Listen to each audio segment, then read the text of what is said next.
manager here at Yeti, and today I'm going to be talking to you about retrospectives.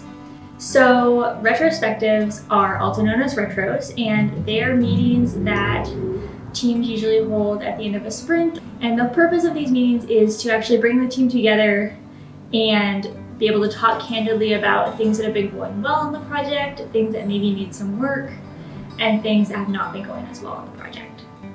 These meetings are really important because a lot of the time teams will get into ruts of doing the same thing over and over again. Sometimes that's great because the habits that the team forms are really good habits, and sometimes the habits that teams start to form are actually more detrimental to a project. And so a retro is a good time to get everyone together, examine those habits, and talk about future roadblocks and how we can solve them. I structure my retros in a few different ways, but the most basic structure I use is I start out the retro by welcoming everyone. We try to have everyone who is on the team there, including anyone who's in account management, anyone else who is helping with product or project management, and then all of the developers and the designers who've been involved.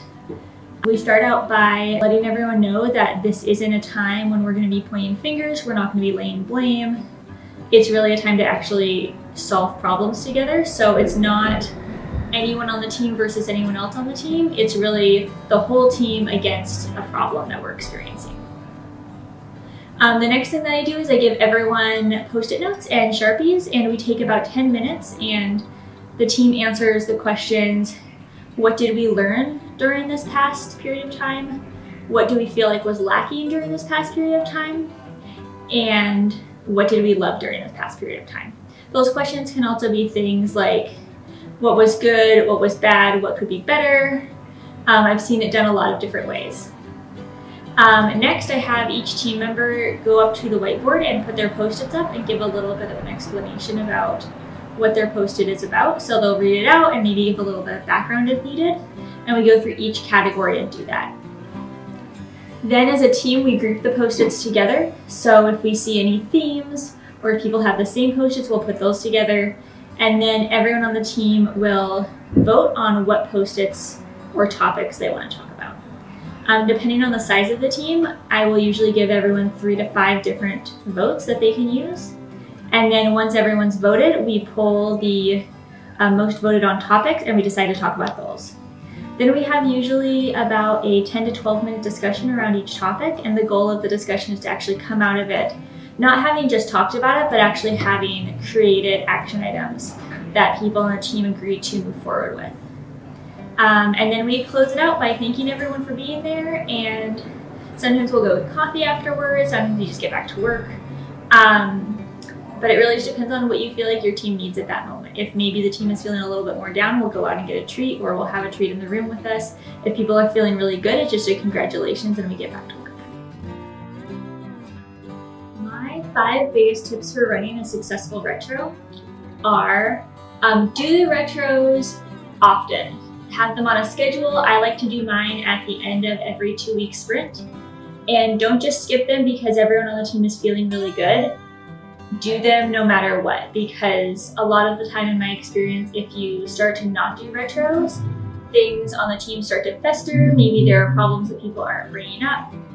And then you have to have a really big, long retro that is really a lot more difficult to sit through. So if you're doing your retros often, they can usually be pretty short, and it can even just be a moment when the team knows that they all get to come together into a room, talk about what successes they've been having, bring up any problems, congratulate each other, and just move on to the next thing. So I really recommend doing them on a regular basis and not skipping them just because you feel like the team is doing well. The next tip, I think, is not to be afraid to change up your retro style. I've done a lot of different types of retros over the years. Like I mentioned before, currently I'm enjoying the format of what the team loved, what the team learned, what the team lacked. But I've done other things like putting up a picture of a hot air balloon and talking about what is holding the team down, what's moving the team forward, what can move the team backwards, what's powering the team. You can find a lot of great resources online for just different styles of retros, and also don't be afraid to change up the questions that you're asking. Asking what people loved maybe will elicit something else, and asking them what they liked or just changing up the words a little bit, and find out what words really resonate with your team the best. My third tip is to actually take action items and notes out of the retros. I have seen two different schools of thoughts on this. One is that the retros should just be left by themselves, and the other is that you should take action items. I personally feel like taking notes, getting action items is incredibly important because it lets your team actually use what they've learned and not continue to make mistakes. You can also, if something isn't so much an action item, but just a thing to remember, you can add it to an overall list of different things to remember for different projects. We have one of those at Yeti. And so before a project starts, I'll actually sit down with that list and look at all of the mistakes that we made in the past, all of the things that we've done well in the past, and think about what things I can do to help keep those same mistakes from happening. The fourth tip is to really give yourself enough time for a retro. I always schedule at least an hour for mine, even if it's a retro that's recurring, because sometimes you think there won't be a lot to talk about and there actually is a huge amount, and some days there won't be as much to talk about and you can just let everyone go early.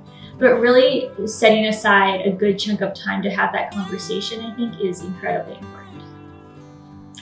And then the last tip is, at the end of the project, don't just leave the project and start the next one. Actually do a postmortem, which is a slightly different sort of retro, but you can use all of the notes that you've taken, all of the action items that you've done, and look at the project overall as a whole, and really look at what went well for the team, what didn't go well for the team, how did you adjust, what adjustments worked, what adjustments didn't. And that's a really great way of closing out a project, making everyone feel like the work that they did really contributed to something, and get everyone excited for doing the next thing, because now that you've learned from your mistakes, you don't have to make those same mistakes again. So thanks so much for watching. I hope that you found this helpful. We would love to know what your favorite tips are for running successful retros. And if you have any questions, feel free to drop us a line at the addresses below.